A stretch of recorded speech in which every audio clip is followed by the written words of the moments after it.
तो प्यारे बच्चों, ये है आपका 11वीं का पाठ्यक्रम और पुस्तकों के नाम। इसमें आपको रहता है अपठित बोध, गद्यांश और काव्यांश, जिसके लिए 17.5 अंक निर्धारित किए गए हैं। गद्यांश 10 अंक का होता है, यानी इसमें आपको 5 प्रश्न पूछे जाएंगे जो गद्य पर आधारित होंगे और प्रत्येक प्रश्न के 2 अंक यानी कि 10 अंक का बनता है ये। दूसरा है काव्यांश, इस पर भी 5 प्रश्न पूछे जाएंगे, ये 7.5 अंक का बनता है, यानी कुल 17.5 अंक। बच्चों, इसके लिए कोई पुस्तक निर्धारित नहीं है, इस पर हम खूब सारा अभ्यास करेंगे। हालांकि 10th में भी आपको पहला और दूसरा प्रश्न अपठित गद्यांश पर आता रहा है। आपका जो एक पुस्तक है अभिव्यक्ति एवं माध्यम, ये आपको 8.5 अंक की आती है।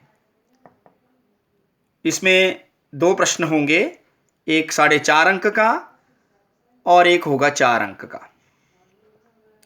तीसरा है रचनात्मक एवं व्यावहारिक लेखन।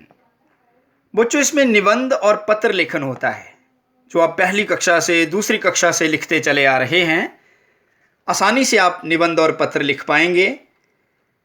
निबंध भी 4 अंक का और पत्र भी 4 अंक का, 8 अंक। 10वीं में भी आपने इस पर काफ़ी अभ्यास किया है। उसके बाद आपकी जो मुख्यतः पुस्तकें आती हैं वो है अंतरा भाग 1 और अंतराल भाग 1। पहले अंतरा के बारे में समझते हैं। अंतरा भाग 1 काव्य भाग और गद्य भाग।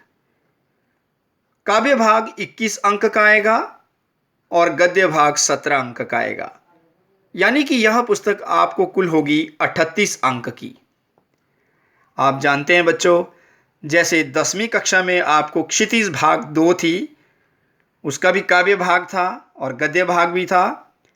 काव्य भाग वो होता है जिसमें कविताएं हों, और गद्य भाग आप जानते हैं जिसमें निबंध, उपन्यास, कहानियां, यानी कि पाठ सीधे सीधे कहें तो काव्य भाग 21 अंक, गद्य भाग 17 अंक, कुल मिलाकर 38 अंक। आपकी अगली पुस्तक है अंतराल भाग 1। ये पुस्तक बच्चों आपको 13 अंक की रहती है। इसमें 3 या 4 पाठ हैं। पहली एक एकांकी है अंडे के छिलके, बहुत ही मज़ेदार, बहुत ही रोचक और शिक्षाप्रद एकांकी है वह।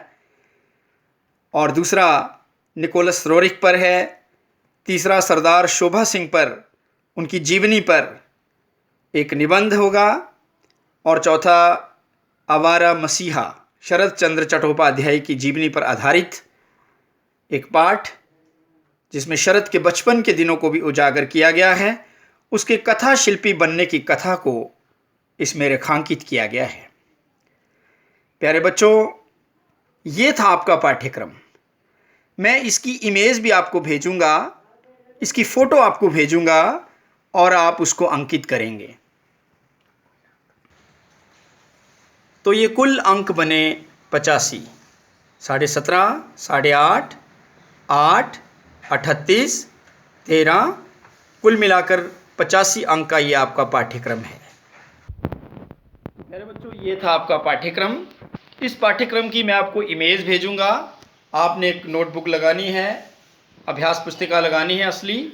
उस पर सबसे पहले पुस्तकों का नाम, उसके बाद जो मैं आपको इमेज भेजूंगा पूरा पाठ्यक्रम लिखना है। अभी मैं प्रश्न पत्र शैली भी आपको भेजूंगा, उसकी इमेज भेजूंगा, वो भी लिखिए। उसके बाद हम अभिव्यक्ति एवं माध्यम शुरू करेंगे, क्योंकि अभी तक हमारे पास बुक्स नहीं है, यानी आपके पास बुक्स उपलब्ध नहीं है, इसलिए व्याख्या भाग बाद में करेंगे।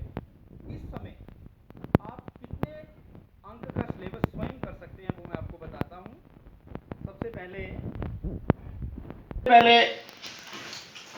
सबसे पहले अपठित बोध, गद्यांश और काव्यांश, ये बच्चों आप कर सकते हैं, यानी 17.5 अंक आप इस समय कर सकते हैं।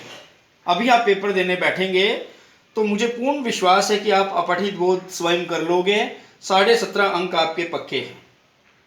दूसरा, ये जो रचनात्मक एवं व्यावहारिक लेखन है, यानी निबंध लेखन और पत्र लेखन, ये 4 + 4 अंक यानी 8 अंक। ये भी आप कर लेंगे। आप पहली कक्षा से करते आ रहे हैं निबंध, या 10वीं में आपने काफ़ी अभ्यास किया है, तो आप पत्र लेखन और निबंध लेखन भी कर सकेंगे। 17.5 जमा 8 यानी 25.5 अंक आप इसी समय कर सकते हैं। तो प्यारे बच्चों, आपको जो इमेजेस डाली जाएंगी आपने वो कार्य करना है। सबसे पहले हम अभिव्यक्ति एवं माध्यम पुस्तक शुरू करेंगे। मैं आपको प्रतिदिन 1 या 2 क्वेश्चन भेजूंगा ज़्यादा से ज़्यादा, तो आपने वो लिखने हैं, समझना भी है उनको अच्छी तरह पढ़ना है। अगर आपको कोई चीज़ समझ में नहीं आती आप कॉल कर सकते हैं, ग्रुप में मैसेज कर सकते हैं। तो आज के लिए इतना ही काफ़ी है। प्यारे बच्चों, आपका इस समय दायित्व बनता है कि जो भी आपको कार्य दिया जा रहा है उसको लिपिबद्ध कीजिए और स्वाध्याय कीजिए। तो इसी के साथ सतर्क रहें, स्वस्थ रहें, घर पर रहें, सुरक्षित रहें। धन्यवाद।